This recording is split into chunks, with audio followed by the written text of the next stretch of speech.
Hello, good morning. Kape po tayo guys, tapos pandesal. Ganito talaga sa probinsya po guys. Minsan lang po makapag kape na may pan. Yan. Kurang ito snob. Mga pita guys. Sarap.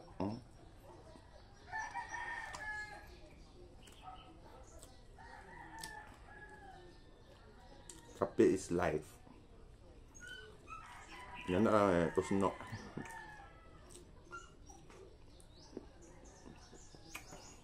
Good morning, kaway-kaway po dyan sa mga followers at supporters ko. Thank you so much po sa suporta at tiwala po.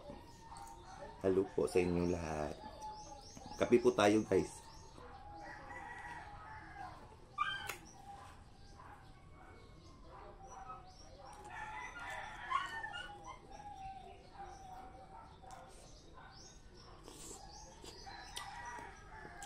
Guys, magluluto po tayo ng gisadong pusit. Dali, ubayin po ninyo. Ayan na po yung ating pusit po guys. Nakalili na po siya. At saka yung ating lamas. At saka yung ating gulay po guys. Ayan, patola at saka malunggay. Ayan, gisadong pusit with malunggay at saka patola. Dali, magluto na ta.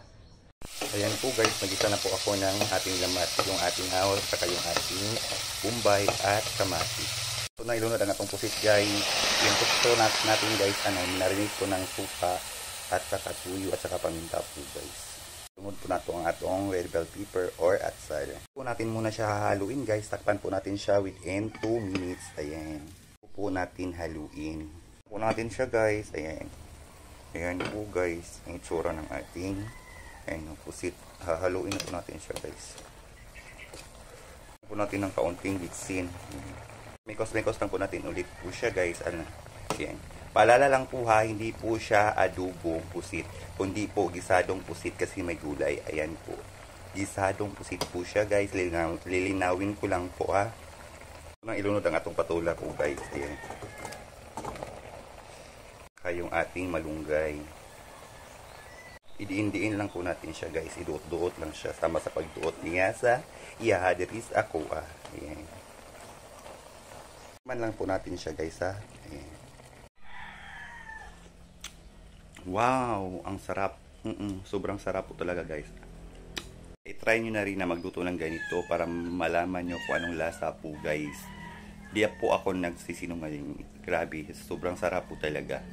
Ayan po guys, luto na po yung ating gisadong pusit with patola at malunggay. Ali, mga una ta. Thank you so much for watching guys. God bless us all. Bye bye.